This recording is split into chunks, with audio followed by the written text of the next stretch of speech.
Welcome back, everyone, to the Curious Neuron podcast. I am here with my co-host, Marion, and today we are interviewing Tina, Dr. Tina Montreuil from McGill University here in Montreal. Welcome, Tina. Hi, thanks for having me. Thank you so much for joining us. And I have to say, I am so excited to speak with you. One, because we went to school together at McGill many moons ago. And two, you study emotion regulation skills. And that is the number one question that I get from parents. It's about regulating ourselves. It's about knowing how to help our children regulate themselves. We're going to try to cover all of that today. Amazing. Yeah, so let's get started. Can you give us a little bit of a background in terms of your research at the C.A.R.E lab at McGill University? Yes, so essentially, I worked for many years, as you know, more in terms of reactive or curative. You basically are helping people learn to regulate themselves once there's been a major life issue or major life transition. So they've been diagnosed with a mental health issue. And that really started to sort of run into my mind in terms of in speaking with these youth, realizing that a lot of them had antecedents. It didn't just start like a few moments before they basically got diagnosed. There was a life history, there was a life course. And what got me to really wanting to develop Childhood Anxiety and Regulation of Emotions Lab C.A.R.E was to essentially really, instead of being more curative, have a more of a sort of preventative approach. Got it. Can we instead, almost like immunization, can we give tools, strategies to children, yes, but also families, so that maybe we can offset, change maybe the sort of evolution, the trajectory on which children and families find themselves, to maybe, hopefully, avoid experiencing a more severe mental health issue. So that was really the motivation behind then creating or developing with the team C.A.R.E Lab. I love that. It's such important work. And I'm curious to know, is your work mostly with the parents or with the children? Because when it comes to E.R. skills or emotion regulation, we're looking at both and perhaps even mostly parents. Yes, so that's a great question. So initially, it was really working with the children. So our work was really school-based. So the premise was implementing school-based mental health practices and literacy in the context where children spend the most time in a day, school, right? So it really was child-focused.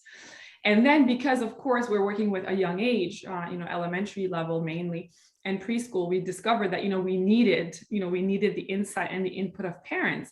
And then digging more into the literature, it became evident not only from the literature, but also what we were observing. So us seeking literature was driven by what we were observing clinically, working with the families, because they were the ones that were basically rating their children when it comes to emotion regulation, right, for the most part.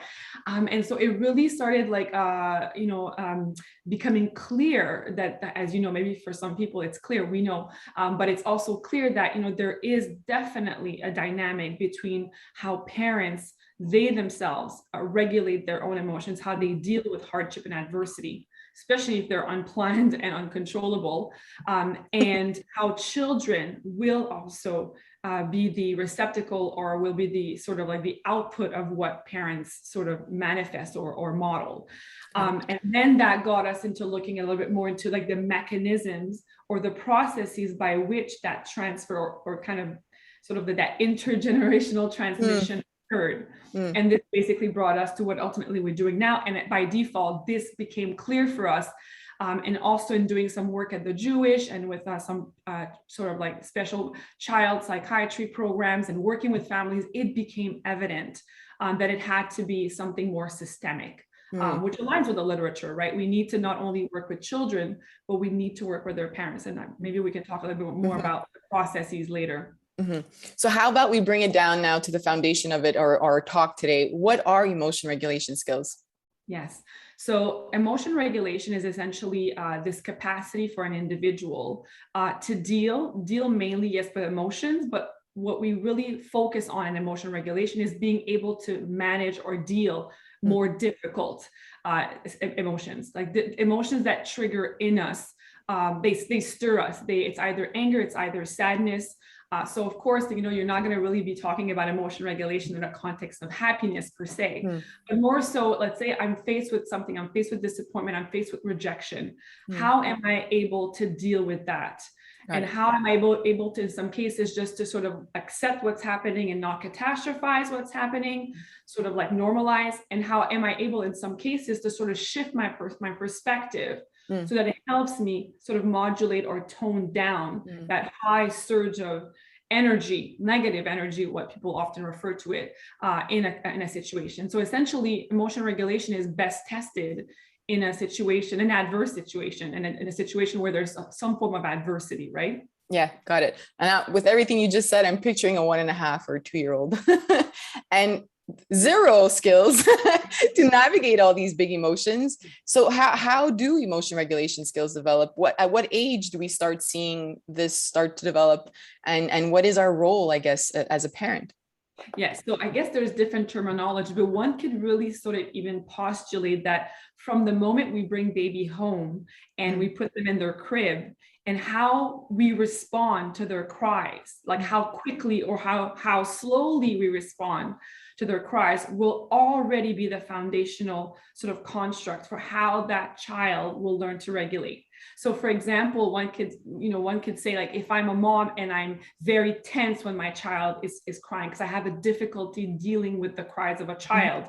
If I get, depending on how agitated I get, how maybe I get more on the sadness spectrum, maybe I get more on the anger spectrum because I feel like I'm a bad mother and I'm not able to nurture and calm my child. I think all these things leave sort of like little like markers. And it's not like, I always tell people, like, I too, as a mom, because I'm a mom, I too have moments where I'm probably a bit more explosive than I should. So it's always transactional. It's not the fact that I did it once, it's how repetitive and continuous it is with time. And if it's more often that, more punitive in my response than supportive, that really becomes the focus of attention and of concern in some cases, right? I think that's important for parents to hear that part, because I'm picturing, new moms or new parents, and you have that baby and you haven't slept and you have that moment where you just kind of like, I don't know what to do with you. Like, what do you need from me? And I hope that parents understand, like you said, it's not about that one-off, moment, that it's really the like continuing that kind of response. You want to make sure that it's not only that response that you have. Absolutely. And this is what we might talk about that later, but how also in terms of like what kind of system, what other, it could be a partner, it could be a husband, it could be a family member, but how critical it is as well to maybe also surround ourselves that social support so that the child is also exposed to a diverse type of reaction. And that also plays into self-care, which most likely we'll talk about as well when it comes to parents. But you're absolutely right. So I think the first part is to not catastrophize or just think it's, like it's an all or nothing thing, because it was a phase in my child's development where it was more difficult, then that's it, we're doomed. And it's not necessarily the case. So now from birth, the way that we're responding to our child's emotions is already planting the seed and already starting to build their emotion regulation skills. Absolutely. As they're getting older, closer to 12 months, their emotions are getting bigger than just crying for milk. Now it's even harder, I think, as a parent. And that's when I started seeing myself reacting a little bit more, because they're having these bigger emotions and they're arching their back and they're trying to, like get out of your arms and stuff. And that's harder to regulate in terms of a parent. Absolutely. So you're absolutely right that in practice, and I guess it also backed up by research, where we end up hearing from parents that there are more disturbance is either when the child becomes mobile, as you were saying, around 12 months, and also verbal, maybe around 18 to 24 months.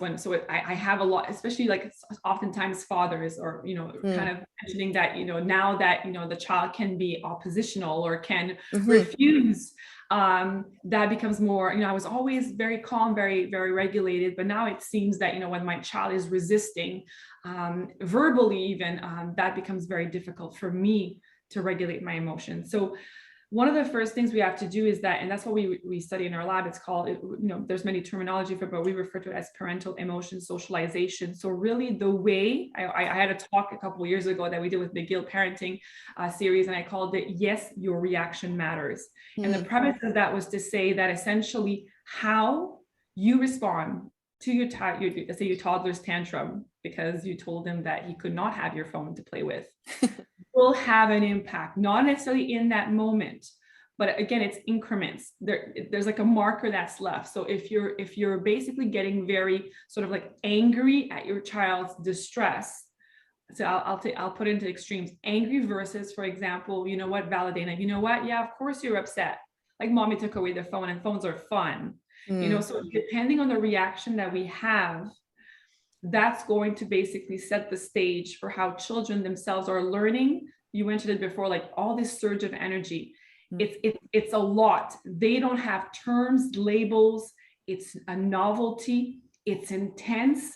So the more we are able to be nurturing and sort of like saying, you know what, that's okay. Like all those emotions that you're feeling, yeah, they're scary, but you know what, that's okay. And it's normal that you would react in that way because something was taken away from you, right? Imagine in our, and I think a lot of the times it's starting to, you know, trying to imagine the equivalent of that event in our toddler's life to what it would be or represent in an adult life. Yes, I love that. Gave me something and then took it away from me, right? Yeah. And I really liked it. Yeah. How would we react as parents and as adults? So it's banal, it's just a phone, but for our children, that in their world, that is significant. So I think the more we can try to immerse ourselves in our child's world and see their perspectives, call it empathy, call it, you know, the ability to be more altruistic, it's key. And this is why also, like, I mean, I think it brings in also the aspect of distraction, like of being sort of like emotionally available. Because if I'm sort of like working on my computer, I'm in my mind as a professional mom, and I'm sort of like not disconnected and really channeling what's going on with my child at the time, it's going to make, and I'm not a bad mom because I yelled. I'm just not in the right mindset to be able to assist my child. I'm not attuned to what they're experiencing, right? So this is why it's so important for us to be able to also sort of like set our limits and all that self-care thing that we might talk about later. And the reason why I'm saying that is because I want parents to know that, you know, oftentimes we act in a way that we don't want. It doesn't make us bad parents. I will have to tell you that as a therapist and as a family psychologist, I've rarely seen bad, like intentfully bad parents. Most parents do things because, you know, they don't realize it or they don't have the right tools. So the reason why I'm mentioning that is for that purpose, that people know that sometimes we're not doing the right thing, but it doesn't make us a bad parent. And I love that you're saying that, because a lot of parents will have the guilt around, I just yelled at my child, especially this past year. The most common, you know, email to me is I'm yelling more, I have less patience, I haven't had time to step out and do something for myself. So it goes back to self-care, which we will talk about. And it's been a very difficult year and a half, and people are not responding the way that they want to with their kids. You're in the home mostly with the kids, and you don't have time to kind of regulate yourself. So it's been a tough year for that.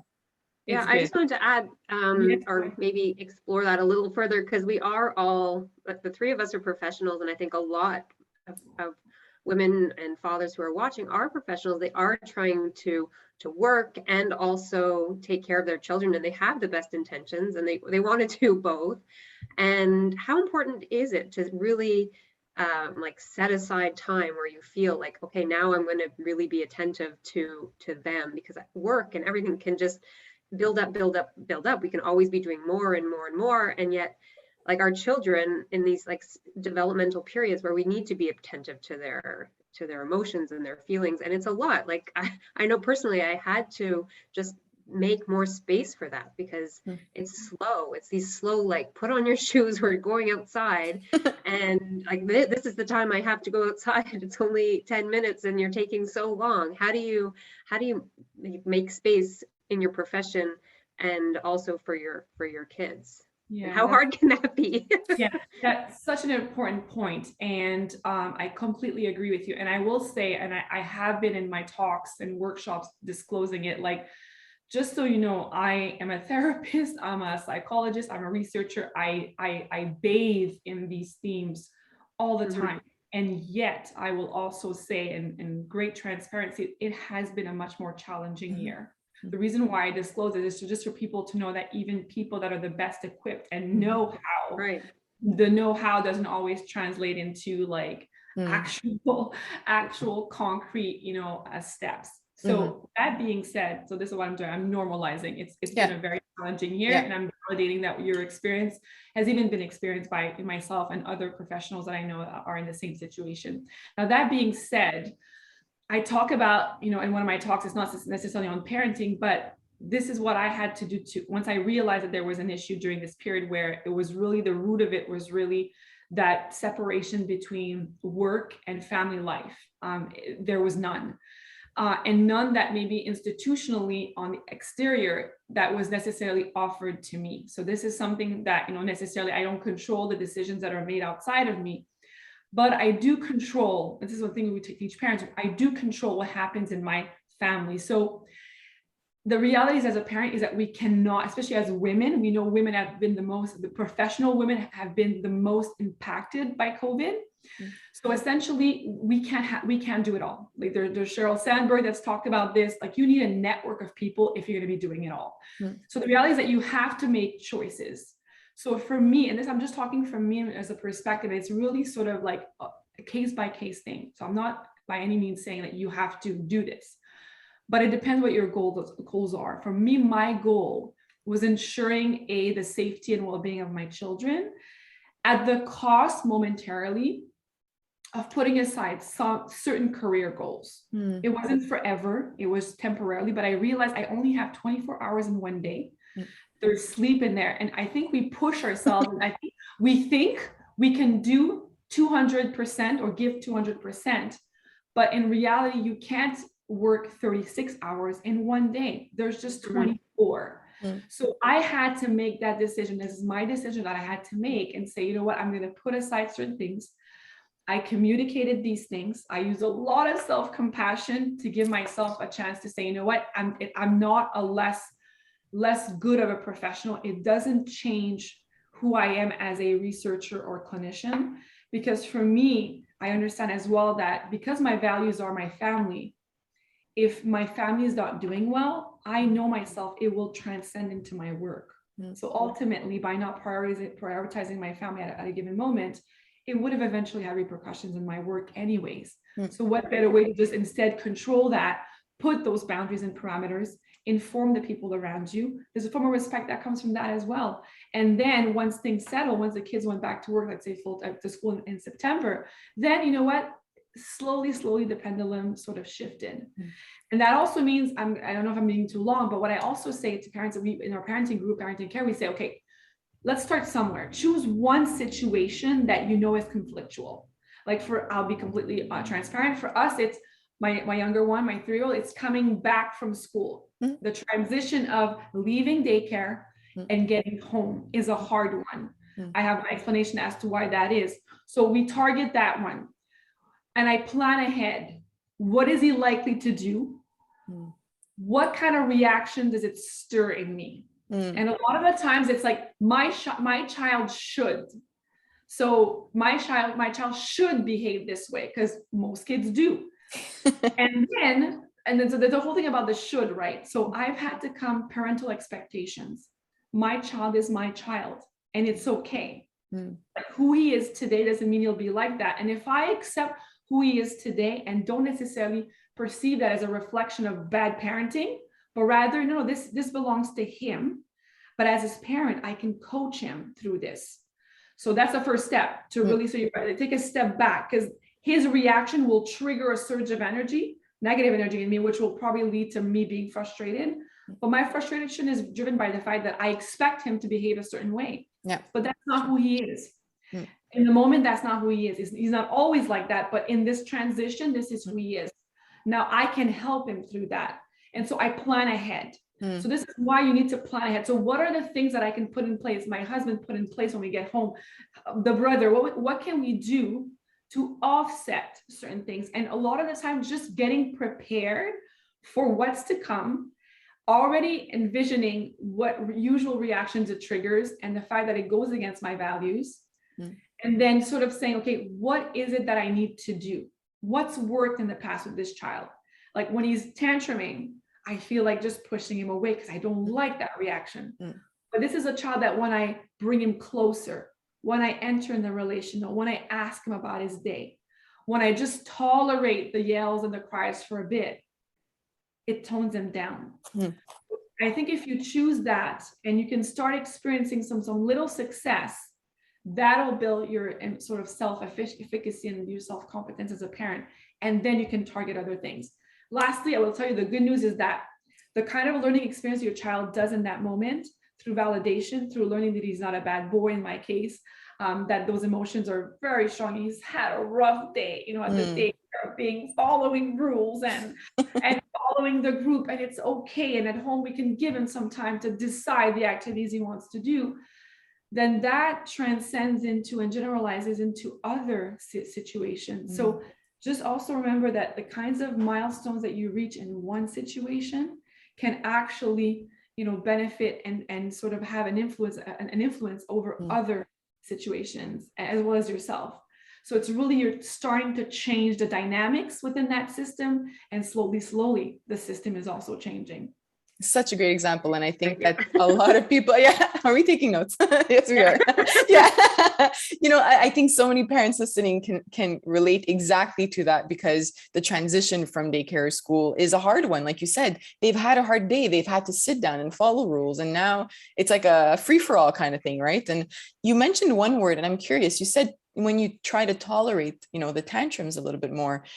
How do you define that? Because I've heard some parents also say you have to ignore them, but I have a feeling that ignore is not the same as tolerate. Can we Yes, that's a very good point. So it all goes down to the emotional availability. So tolerating means that even though it's annoying me, I'm still there. So I'm kind of like, tolerating means that I'm sort of like, we have that also, like say when we do prevention of response. So let's say if you're OCD, you feel like, say you feel your hands are dirty, you're going to want to wash them. It's like a compulsion, right?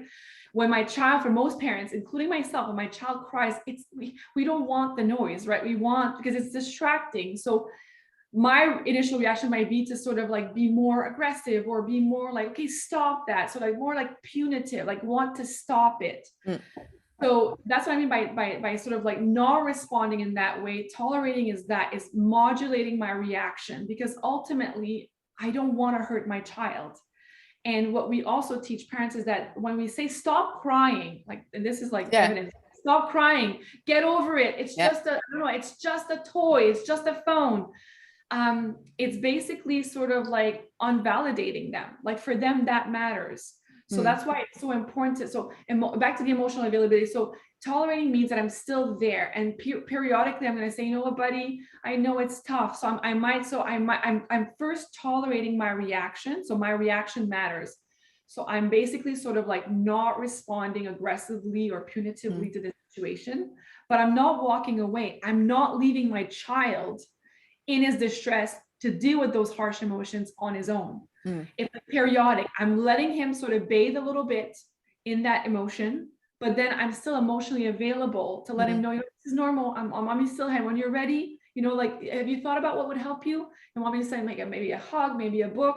When you're ready, come and see mommy. So I'm sort of detaching myself from that. I'm tolerating the distress that my child is experiencing, but I'm remaining emotionally available. I will also say to that, for some people, it doesn't generate anger necessarily. It may reactivate some trauma, some history of trauma in them. So we kind of want to take our child's pain away, and we wish we could do that. I find a lot of the times we end up falling in a trap. We're intentfully trying to take the pain away from our children. And eventually, because we're doing that, and realistically, we cannot do that, it then might lead to something else, which might end up into secondary anger, for example. So one of the things, and we know that from anxious parenting as well, like overly protective, overly involved, almost enmeshed, right? We have to come to a point where this is not all negative. My child's tantrum is a learning opportunity for them. Like he has to learn, or she has to learn to deal with that surge of energy to become someone that later on can deal with difficult things. So I have to also sort of relabel what my child's distress as being something that actually, if I deal with it well, that they can actually learn. And this is what emotion regulation is. And that because you're also experiencing distress or disappointment, like not making your child avoid the candy aisle, they're learning that to deal with disappointment, so that over time, something that was initially difficult, they become habituated with it. They're desensitized to that. It becomes something that becomes normal after a while. As hard as it is for the parent to go through that candy aisle, and you're like, why would I go through it and start a tantrum in the middle of the grocery store? But you're right, you have to do it and help them regulate those emotions in that moment. And I will tell you, like last week, there was a situation again at pickup that was challenging. And so for me now, when those things happen, it's like, you know, the thought comes to me, oh, people are going to see, or people might say, oh my gosh, isn't she the person that's like the parenting expert? But I've learned to just really, from in my mind, to socially relabel that. This is right now, my child is having a moment. And actually, by caring more about what other people might view around me, I'm not being emotionally available to my child. And I feel like experiences where I haven't done that don't actually end up the way I want them to. So I think a lot of the time our child, like what triggered that thoughts and these, because you said the tantrum in the grocery store, and we want to avoid that at all costs. If we can, we can. But for me now, I'm at a moment where that happens. It's like I block everything out on the outside of me, whoever's looking, and it's my child and me, wherever I am, and deal with it. So I think that goes back to the parental expectations, the expectations that people have. You know, like the reality is like one of the most effective things from the parenting groups that we lead is parents coming together. It's not even the content yet. It's parents coming together who are often feeling ostracized and ashamed, as you mentioned earlier, about what's going on in their families. And they think they're the only ones, so they never talk about it. And then hearing other parents share their life experiences, because some people are just comfortable doing that.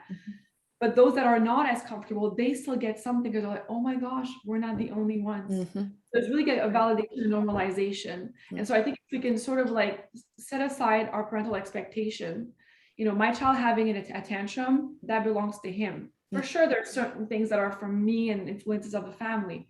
But these are learning moments. Like you said before, it's something you have to learn. Like emotion regulation, it's just like reading or riding a bike or walking.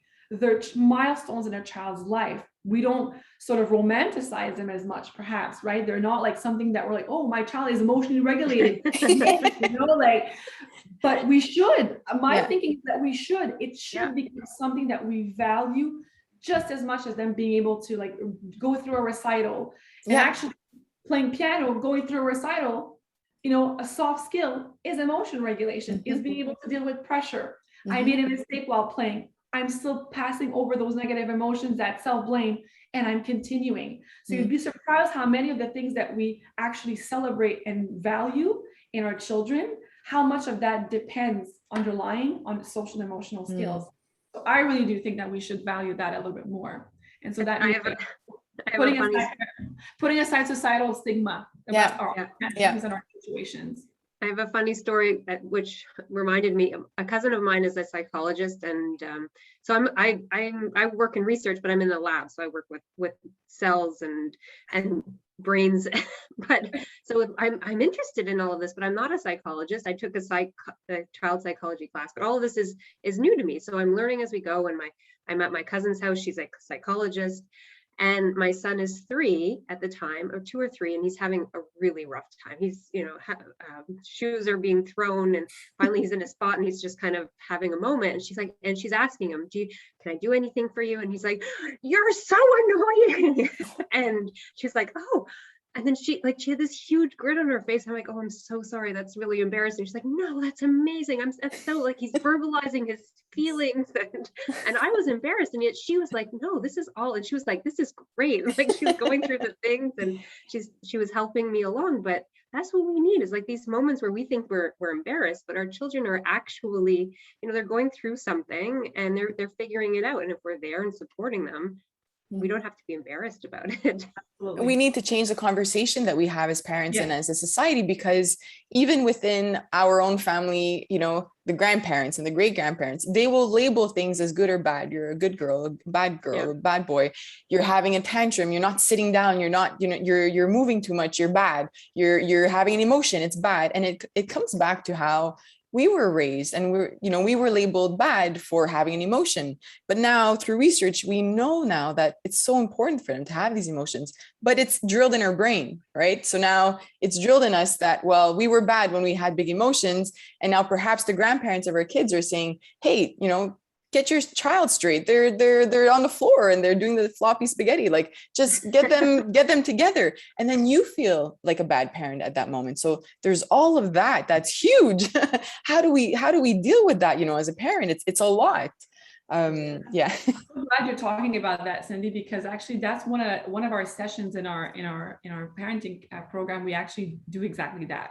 We basically talk with parents like, okay, so what are the kinds of belief? And we do that on what are the beliefs that you have about the type of parents that you should be, or the expectations about children that you feel come from what you've received or how you were treated. It's almost like an imprint that's been put on you.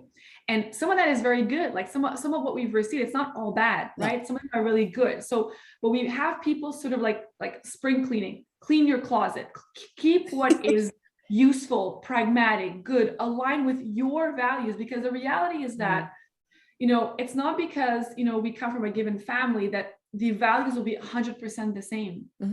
Like the what you value in your family, what's important, what matters, your code of life, for example, it's really something that you determine within your own family.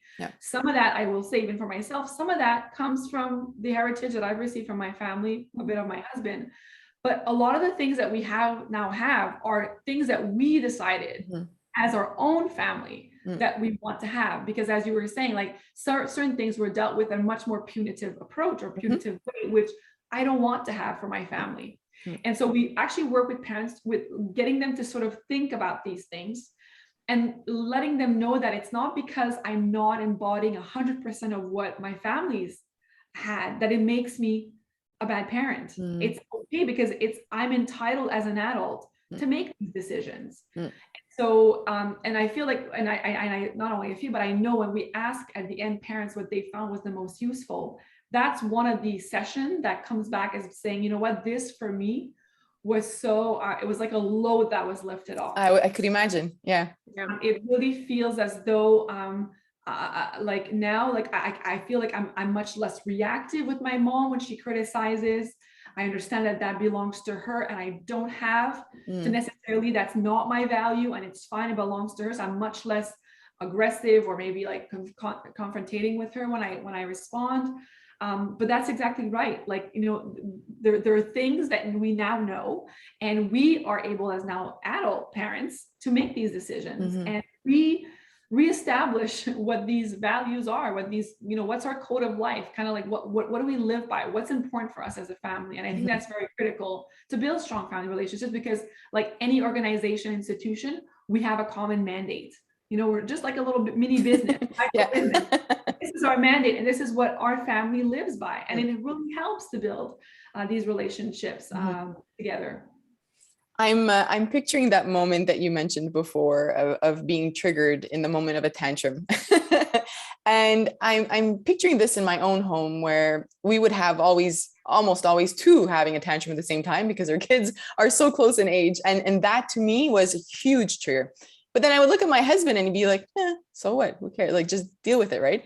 So I'm wondering, your past, and I've seen some of your research also on child maltreatment and the triggers there and how we regulate our emotions as adults. How does our past impact how in that moment we respond to our child? Well, research actually shows that it has a large impact. There's a lot of sort of more like socioeconomic external factors, but definitely a lot of emotionally driven factors have an impact. So this is why, and this kind of like, we don't go necessarily in that much depth when we do like group, like, you know, kind of group programs, because, you know, but if you have worked with a therapist one-on-one, these are the kinds of things that we might go a little bit deeper in, because definitely, you know, this is why self-care, sort of taking care of ourselves, self-compassion. It's so critical because most of us that have a difficult time being self-compassionate, a lot of the times it's because of the ways that we were dealt with. Maybe we were raised by very critical parents. They meant well, but they were critical. And so these kinds of, like, I would say these audio, these MP4s, sometimes the MP3s are replaying in our brain. It seems as though it's coming from my voice, like I'm a bad parent, or I can never deal with difficult situation. I always lose my cool. But really, you know, they're more like, you're a bad person. You're never able to deal with anything. So there were a lot of the times there's patterns that we've heard, that we've internalized. We've come to believe that they're true. And therefore, that's what internalized stigma or internalized anything, internalized trauma becomes that, you know, we really see ourselves as that individual. So this is why I really think self-care is many ways for people who haven't experienced trauma. It's just like, I have a busy schedule. I never make time for myself. You know, I always tell people, you can give, our children need our emotional availability. You can't give of what you don't have. If you don't take time to fill, I always describe our bodies as, like, you know, our emotional capability as a vessel, as a glass. If my glass is not full of emotional availability, if I'm always drained, parenting requires so much. It's no wonder that, you know, we're either yelling, we're avoidant, we're distant, we're unavailable, we sometimes are, we're not. So we're kind of like inconsistent in our parenting style. So this is why, like, even like I tell parents, like, I'm a single parent, or I'm not a single parent, but, you know, I've been single sometimes. My husband travels for work, but point being is that I've sort of like now socialized my children in the importance of self-care. So sometimes at night they'll be like, oh, mommy, another book, or can you lie down with us? And I'm like, no, I need to either go exercise or go read a book that I really wanted to read, or go do a little bit more work, for example, if I need boundary. Exactly. Now, and I've said, like, now I'm very transparent with them. I'll be like, okay, so here's the mommy, you know, last week on Wednesday, that was mommy without self-care. Okay. This is mommy with self-care. Now, which one do you want this evening? That's so good. And I might throw, oh, mommy, you go do your thing now. That's okay. Now they know, like, they know, because it's become, you know, this is how it is. So I really have that. It's part of our value. If mommy wants and daddy want to be calm, we need time for ourselves. And they understand that it's not selfish. It's because we want to be better parents, and we tell them to be a better parent and an available parent to you. I need time for myself. So we're on the same team. I even give representations of team. Like, when you let mommy, you don't tantrum, you don't freak out when mommy goes away. That's kind of like passing the ball to mommy and letting mommy, you know, deal with the ball at the time. But we're on the same team. And we get it. Like 2, 3, they get it. The moment they're verbal and you've nurtured that in them, they get it. And it's so important. Go ahead. So, I was just going to say, we joked at the beginning about how this was our self-care. Like, the three of us, we all have kids, and it's Saturday morning, and we all decided that this is an hour that we felt would fill us up, and it does. At the end of this, I feel really like I can tackle my kids again. I feel like I have more energy. I feel like, okay, my kitchen right now is a disaster. We made pancakes this morning, but I've, you know, put myself in another room. I've closed the door. I'm not thinking about that. Like, those are the types of things we talk about, having our own little corner, somewhere you can just go and ignore the mess, not feel like you have to do anything. And you're really reading your book or podcast or watching funny YouTube videos, whatever it is, just really carve out the time, because your house will always be dirty. There will always be things that you need to do, but carving out that time. And it goes to the expectations we set for ourselves. Like a good mom, like a good wife should be this and that. And that's why it's so key that it becomes you. And then we talk, what you were describing, Marion, is like a lot of mindfulness. So when I'm taking that time aside, I'm not like, tomorrow I should do this, or I should be doing that. No, right now, like, I let go of the dishes. You're being mindful of right now, this is where I am, and I'm connected to now. Because that's the thing, like, that's the one, also like an insidious trap, is that we carve out time, but it's not as quality time, right? It's like having the bad charger for your phone. It just charges time. But if you have the right charger, the right mindset, it really refills your battery. So just be careful of that, cautious as well, that when you do carve out time, because if it's not really mindful, it will also not sort of like condition you in the right way to do it again, because it'll be like, okay, I did it and it didn't work out. And I've often, if you go down to the nitty gritty, like when I ask people, like, say, what was going on when you were, like, say, in your bedroom? Oh, well, I was making the grocery list, and that was not really self-care. Then you were still focused on something else about your family. So just be cautious of that little trap there that sometimes slips in. Do you see differences in your research with parents between the moms and the dads in terms of their emotional regulation skills? I'm curious. One of the things I will tell you that is most difficult in research is getting access to dads. So we put out calls, and we really try to get parents, so both mothers and fathers represented. And I have a colleague that specializes in Quebec City in father mechanisms of mental health in children, and it's very challenging. So I think that's one of the most challenging things. But then if I look at it from once we do have the fathers, I would say that it's very unique. I wouldn't say that necessarily men are better at regulating their emotions than not. I think sometimes perhaps men have not been maybe sort of, I think there are definitely let's call it gender or sex biases. I think a lot of the times, we sort of have expectations for our boys to maybe less expressive, or we do know from men, for example, in some studies, maybe more in clinical samples, but that definitely men tend to not be as skilled as women to label emotions. And I don't think that's a sex difference per se. I really feel it's more a genderized. Again, I think it has to do with our socialization of boys. If we assume that they shouldn't cry, like, stuff like, we in some of our questionnaires and research, we have, to basically determine punitive or supportive, like boys don't cry, or these types of things.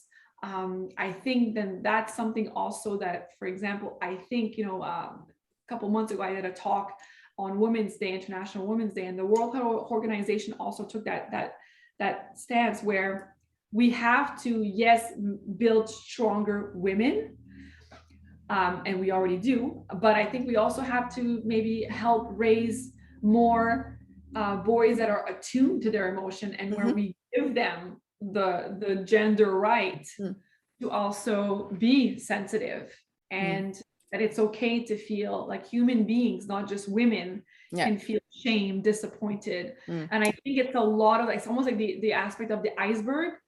I think a lot of men, we've taught them to suppress a lot of the more vulnerable emotions. And I think that probably, this is just it's not evidence-based and I don't study this, but I really feel clinically that it has to do with why sometimes men on the surface of the iceberg as secondary emotions manifest greater difficulty with anger management, because I don't give myself the right to feel vulnerable. I don't give myself the right to feel sadness. Then the secondary emotion to the primary one that's underneath, the iceberg on the top is going to be anger. But a lot of the time, if you look at men that are angry, are just men that don't have that space or weren't taught that space to be vulnerable. So that's my take on that aspect between mothers and fathers. But if there are fathers listening, what I would say is that you have such a critical role in developing or helping your children raise or develop emotion regulation. So if you are solicited by either participation in parenting groups or any research programs, like, just understand that it's not just a mom-driven thing. It's really something that's transactional, which means that there's something that a father provides that it will never be able to be replaced fully.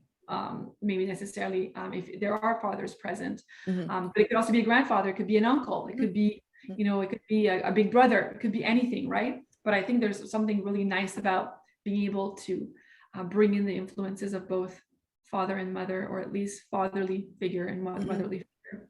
And I think you touched upon that at the beginning, right? Where the relationship in the home, so the home environment has an impact, I believe, on the child's emotion regulation skills as well, right?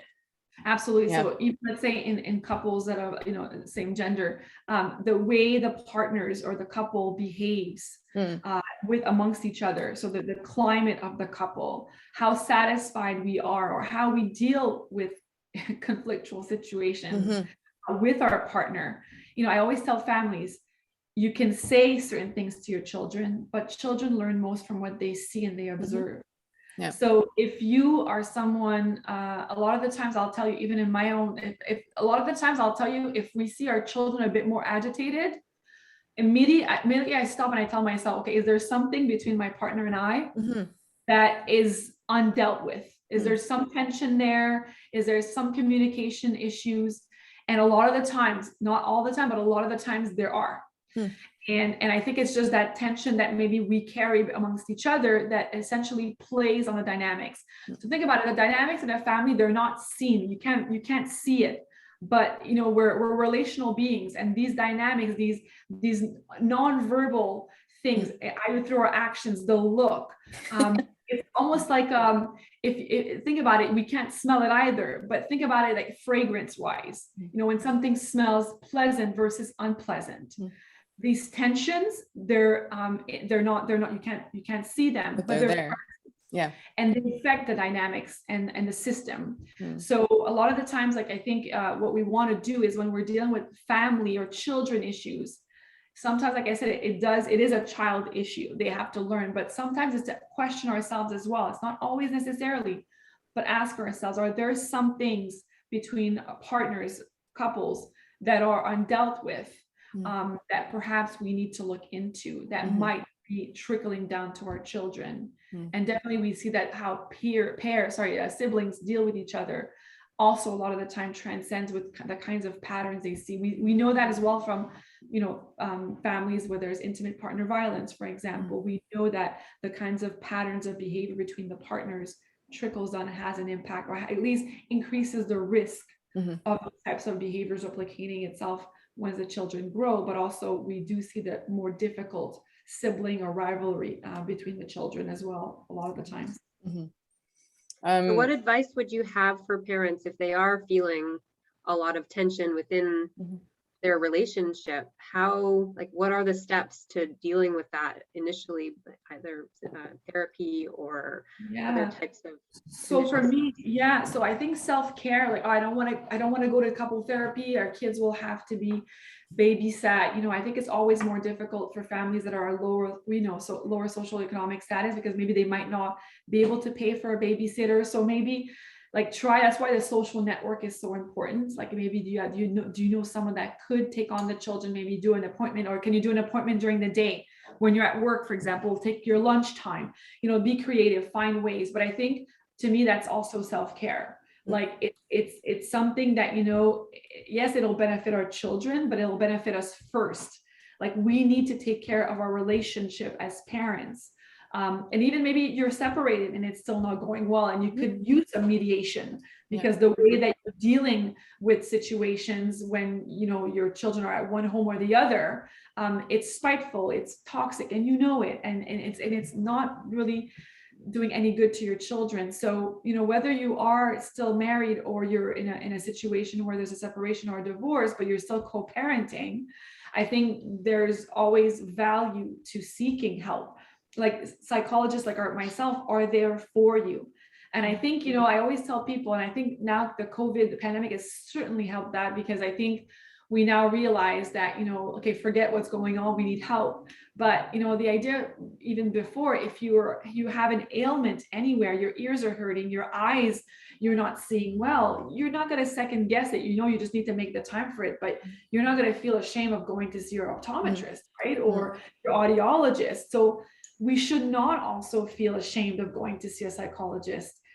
Psychologists are there for our emotions, our brain. Our brain is part of our body. You would know, Marion, and Cindy, you would know too, right? So I think we have a lot to do in really making access to care. I've told it, there are resources out there, but I think we need to do more to promote and destigmatize access and care. We know, we did a study recently where, you know, with healthcare workers in a Montreal hospital, where we asked them, how many of you had access to resources? 80% of them said we had access to mental health resources to prevent burnout. Yet we asked them, how many of you actually used it? 20% of people used it. And we asked them why. Most of it was like, well, I'm afraid how I'll be perceived at work, or how others will view me as weak, for example. So it's one thing to invest in resources. It's another to also invest in literacy to basically destigmatize access to care. Yeah. Right. I've heard of private companies now, which are very progressive in that way. They make time within the work day that people actually meet with. They have someone on staff who is a psychologist, and they're helping them through these things, not just professionally, but personally, because they recognize that. But I think that's in a very, very small percentage of private companies. And then, I mean, often the case is it's expensive to seek care, and you have to have a job. And so, like, if you're a single mom and you're not working and you've got your kids, like, this is where the people who really need the resources. And I think that's something where I hope in the long term people will start to appreciate, and we can come together as a society to fix these types of problems. Well, there's AEP, so it's like an employee, so EAP, employee assistance program, that a lot of the times, if you look at how many people have plans and how many people actually use them, almost no one uses them. So there's that. And for families, I always tell them, let's say, like, you know, if you can find something, I know, like, for example, a UQAM, they have le Centre de Services Psychologiques, it's in French, but they offer low cost therapy. Our McGill Education Counseling Psychology Clinic offers low cost, sometimes even free of charge, depending on your economic status. Provided by T4s for psychological services. You know, put yourself on a wait list at the CLSC and seek other options. It's like, as if, imagine, let's say, if you had an aggressive physical condition, you know, even depending on your socioeconomic status, of course, it makes it more challenging, but you would be driven a lot of the times to do something. We need to do something. I'm not sure, this is maybe I'm wrong, and I could be wrong, and I am wrong at times, but I feel like when it comes to our mental health, we don't necessarily have the same motivation or drive. I think underlying that is these things that we've internalized about, it'll make me weaker, it'll make me, and it's, you know, would you say someone that has a heart problem that they're weaker? You might say they maybe aren't taking care of themselves as much, but you wouldn't ostracize them because they're seeking help, they have that condition. So I still think that, you know, there's a lot of things that are out there. You just need to just speak about it. Speak to your family doctor. Speak to a friend. You know, we all have people that we know, and maybe someone knows of someone. And sometimes just speaking about it will get people to say, you know what, like, on Saturday morning, how about I take your kids and you go, like, take some time for yourself. But if we don't talk about it, we don't let it out in the open, we can't solicit support. And this is why speaking about our mental health and our struggles, or marital issues, you know what, like, that's why we need to just be like, you know, that's why it goes back to what I was saying with the scene of my child tantruming, you know, like, at some point, you know, like, what really matters, you know, what others think or how my life is going. I'm so happy. Oh yeah, sorry. I was gonna say, like, when I see someone's kid is having a tantrum, I just think, you know, like, I've been there, I know that, and like, I would never judge. So most people aren't judging, is one thing. Absolutely. And then the other thing is, as a mother who maybe has gone through something like that, and if you see another mother struggling or father struggling, we can also offer those things, like you said. And if you're listening and you know of someone who is struggling, that's where we need to come in and offer to take kids or you know, to be a community, because that's where we can help people. Absolutely. I agree with everything you said. I'm happy that you used the word weak, to feel weak, because I had a friend who during the pandemic was taking care of 2 young kids at home that were staying home, was working, and the boss just didn't care that the kids were home. It's, you have a deadline, it needs to be done by 2 p.m. Yes. Kids running around, just the stress. And after months and months of this happening, she's like, I don't feel well. I'm not mentally well. I'm not physically well. I haven't eaten. I don't take care of myself. I don't sleep. And I said, why don't you just ask for time or see somebody to get help, a psychologist? And her response was, my coworkers are going to think I'm weak because they're doing it, but we don't even know what they're experiencing on their end, where you just think that they're perhaps looking at you that way. And they might be, I don't know. but that word weak, and I was like, you're not weak, you're human. This is a normal human like reaction or response to everything that's being put on your plate. So I'm glad that you brought that word up, because I think a lot of people will be able to relate to that.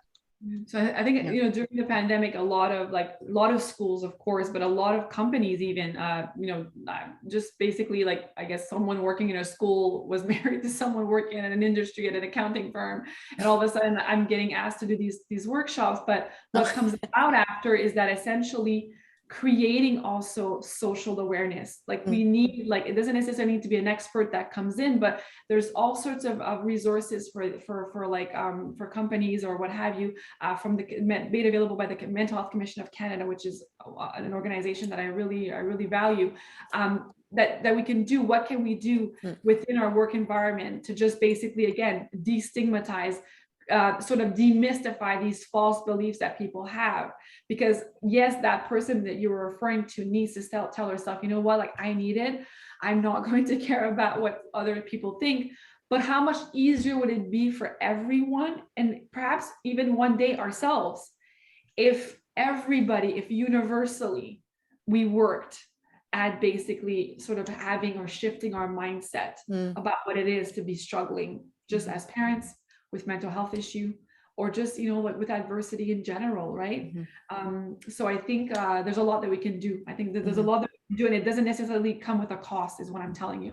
It just, if the whole collectivity or community comes together at a work environment or a work site and says, you know what, we're going to change this, we're going to make this better, we're going to make it more accessible for people to feel like it's okay to seek help, and we're going to be more also attuned to assisting others in need.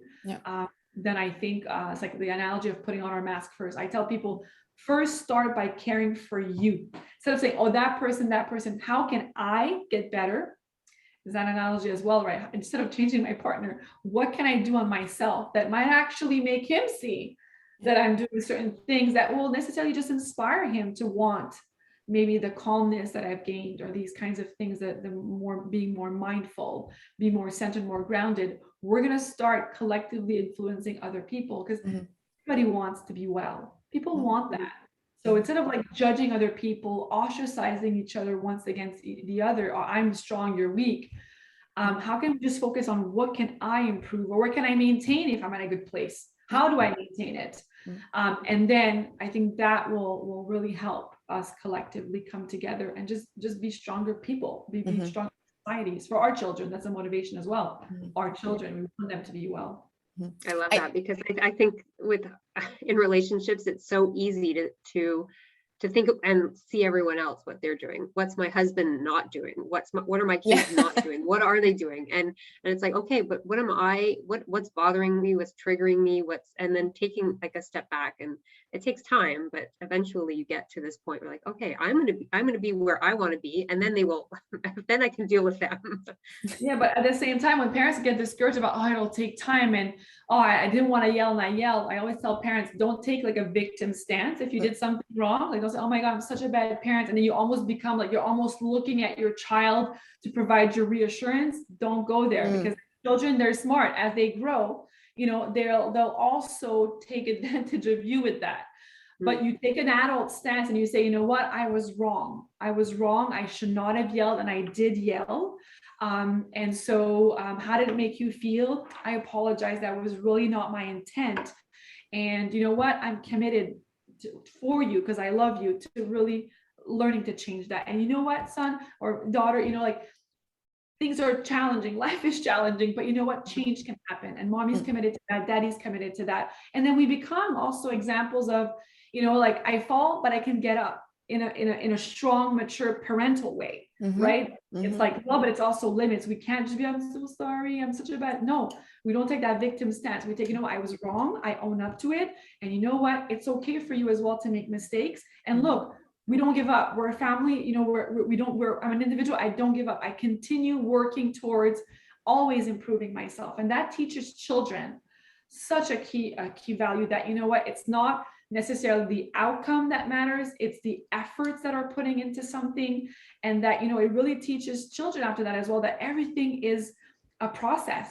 It's a process, right? And think about it, you, all three of us here, perhaps parents also listening, how much of us, our jobs, how long have we trained to become specialized in that skill set, right? But parents, we have this ability to procreate, most of us, and no one really teaches us to manage the most difficult job there is out there. You know, basically creating balanced and sort of like future humans that will, you know, contribute to society. That's a really tough job. I don't know if you understand that, but I would tell parents, like, you know, in a certain extent, like, it is hard, but no one's prepared us for this. So essentially, think about it that way. How long did you have to train to become an accountant, a doctor, a plumber, whatever it is? Well, think about it. You've had to train to acquire this. And even if you, let's say, it was passed on as a trade, there's still a learning process that was involved. So think about it as well. As Marion was saying, it is difficult, but like anything we do is difficult, right? Anything we do is not difficult, but it requires an effort and a commitment to achieving a goal. So your parenting, it's difficult. You know what? You fail, you get back up and you continue. You can improve, and you can become a parent that is actually feeling and also feeling self-competent, but is actually also witnessing things in their children that will eventually make them feel that, okay, this aligns with what I wanted for my family. It's not perfect, but I'm seeing evidence of my efforts in my children. Marion, am I the only one who's pumped to go like be with my kids right now and be like, go tantrum, have a tantrum, I'm ready for this, let's go. Tina, with all your research that you've done in this area, what would you say are the key take-home messages that you'd love parents to know about from research? Yeah. So first of all, I always tell parents, I've been saying this since I've been leading C.A.R.E Lab, but it's putting on your mask first. Like, I think we understand the like, you know, when we're on a plane, like the avial representation, that it doesn't make any sense that we put on our child's mask first, because if we run out of oxygen, we're essentially not going to be well. And by not being well, we're not going to be able to help our child either. So we're increasing our chances of providing more suitable and more adequate care to our child on a plane by first putting on our mask. And the same is true of us as parents. So we're the gateway to our children achieving their own personal ER. And for that, we need to fill our cups. Okay, think about it. Like, and this is based on like, you know, the sort of the vulnerability bucket analogy. So essentially, the more opportunities you provide yourself, you know, to basically offset whatever is coming in. So you're in a period where you're an accountant and it's tax season. Well, then you need to do a lot more self-care to offset all the stress that's coming in. Always keep your glass full of emotional availability, because then any tantrum or any stressor will be outshadowed because you have the availability to deal with that demand that your child is placing upon you. The second thing is that do know that, you know, you are a model. So it's not necessarily what you say to your children. You must be exemplary. So you must show through your example. And that means that it's not just means, and I want to caveat here, it's not like I have to be perfect the first time. No, as I just mentioned before, you can also be an example of like what it is to make a mistake. Own up to it maturely, securely, with self-compassion, and then lead by showing that there's just as much virtue and value in a second chance. You know what? I didn't do the first time. We would have wanted the first time. That was our plan A, but there's always plan B. And you know what? Sometimes plan B is actually even more of a celebration, because it's harder to get up from a fall than it is to get it right the first time. So we can lead through example, even in our failures. So the importance of that relational aspect with our children, right? That we're strong in our parenting and who we are. So that's why we need the self-care, which is the previous step. And I would say lastly, we just talked about it now, it's mastery, right? Leave room for growth for you. And the more self-compassionate you become with yourself and allowing yourself the space to become the parent that you wish to be, again, with those expectations that are just right, not like the perfection. What it is that with as a professional woman, of course, I won't be able to maybe like do as much as I'm a homemaker, but those are my goals for me at this moment. And the more you give your space the room for growth and mastery, that also transcends into our children. Like the little boy that comes home that day that's having a tantrum, if I deal with it well, and I understand that he's on a path of growth and mastery, it'll help me view the tantrum very differently in that moment, and obviously modulate my reaction differently. but also leave him space. And that also means that leave him space to deal with the tantrum, face disappointment. It's his own personal growth or her own personal growth path. So we're there to really, as coach, it's not doing things for them. It's that coaching them through it. And when they fall and they feel hardship, also allowing them the space to learn that they can to deal with it. They don't need to rely on everybody else in all cases to deal with certain difficult situations. So acceptance of mistakes, promoting effort over outcome, and obviously adjusting our expectations for ourselves, but as well as for our children. I think if you take these three things, they'll pretty much encompass everything else that you need to do to get on the right path of being a content, self-competent, happy parent. And happy parents, obviously lead to children also being happy because they see us being happier and more content. Before we let you go, I have a few questions from parents that they asked this on Instagram. Yes. First question is it normal that your 3.5-year-old needs you to self-regulate all the time? Okay, so there's two things here. The word normal. Yes. So it all depends your point of reference. If your point of reference is your child, then it could be normal. If you're referencing your child, you're comparing him to others, it may not be. But that doesn't mean because your child, maybe you see other 3-year-olds that are not acting the way your child is, it doesn't necessarily mean that there's a problem with your child. And actually, sometimes I will tell you, if you have that mindset, it will probably become a problem for your child. So essentially, I think you have to look at, like what's going on, like really what's triggering it. And sometimes it's very big. So that's why I always say, start small, start small and start targeted. Like, are there patterns? Is it always the same situation? Almost like become your own investigator, just observe what's happening. Are there specific times of day? Are there specific situations with specific individuals? Did you also do experiments in, like, for example, if you react one way over the other, does that tend to create a different reaction on your child? So I will say for some children, if your child is, for example, has a neurodevelopmental disorder, maybe being dysregulated at 3 is normal, because research show that some children, that are autistic, for example, do present with more difficulty regulating themselves. So I think it's important in that moment to take this shift the focus away from what others say or what they're like, and really trying to understand what's going on with your child. And then if you see that, he's not always like that, and there's certain situations that are conducive to him being less regulated or more dysregulated, then can you basically try different things and shift different things? It could be your reaction, it could be what your requests are when, let's say, what triggers it, and then see what happens. And then if you see something positive, then you want to replicate that. And at the same time, if you see that certain things trigger these kinds of dysregulation, then actually you want to basically reduce that. So if you're criticizing, if you're getting angry, you want to sort of like increase validation. You say, it's going to be okay. I know these emotions, they are scary, but you know what? They become less scary with time. Reading books as well. There's tons of books. I'm sure, I know, Cindy, you make a lot of recommendations on your website as well to read through with our children. Maybe we don't have the vocabulary, but some great authors do, and they can guide our interactions with our children through reading books and giving some good feedback. Got it. Thank you. So, and the other two, I think we've kind of covered. One of them is, how do we handle frustration with a child? But I'm assuming we follow the steps that you told us in terms of understanding them, where we know where it's coming from, but now it's about regulating ourselves and that to teach them the skills, I'm assuming. I would say every single time, I would say there was only a caveat, if you staying there and trying to tolerate leads to violent acts, like, for example, where you become rough, or physical with your child, or even like verbally abusive or aggressive, then I would say in that case, it's best to just move away. So I would say in those cases, not doing anything is actually the right thing to do.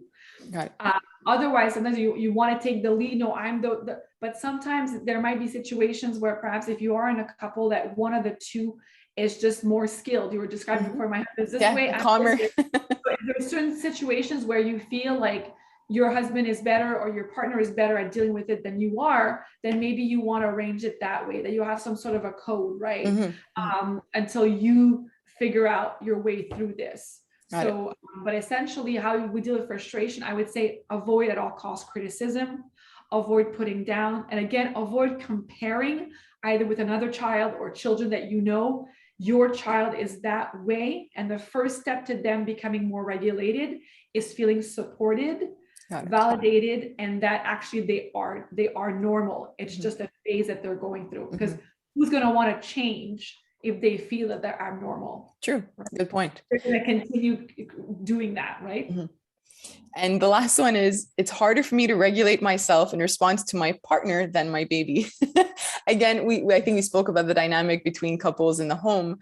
I guess it's about working on that relationship and how you communicate too around the child. Absolutely. So that's why I think one of the first things that we do when we become parents is that we were very romantic and spending a lot of time together, and then we have children, and of course temporarily it'll change our couple habits. But one thing that's critical is to see, okay, like you're not neglecting your child because you're having them be babysat by a family member or a babysitter one day a week or one day every 2 weeks or one day a month, right? So give yourself the space to really nurture your relationship, because before you were parents, you were a couple. And after becoming a parent, you have a different hat, but you remain a couple. And actually, research shows that stronger couples are usually also create, or that, again, those dynamics. Think about, like I gave you the analogy of the scent, right? But it's the same thing. Couples that are more healthier and better together and less passive aggressive, there's also a better family climate in general. So prioritize. Maybe your self-care plan includes taking care of your relationship. Thank you for everything that you shared with us today. I know that I'm excited, and I took down a lot of notes, and I'm probably going to take more notes when I listen to it again. Where can listeners find your research, or, is there any way that I'm going to put up all the links to your studies that I mentioned today and that we mentioned. Is there a way or resources that they could access through you? Yes, so we have our lab website, so www.care.lab.mcgill.ca, but I think you will share the email. So we have resources there under parent and teacher resources for you to consult. We've tried to make most of them in English and in French to cater to all Montreal and families elsewhere. We also have a website currently that's only in French. It's called Nos Emotions, so www.nosemotions, so NOSEMOTIONS.ca. And again, it has great resources only in French currently, but they include elements from like all the age periods, like developmental age periods, preschool all the way to adolescence.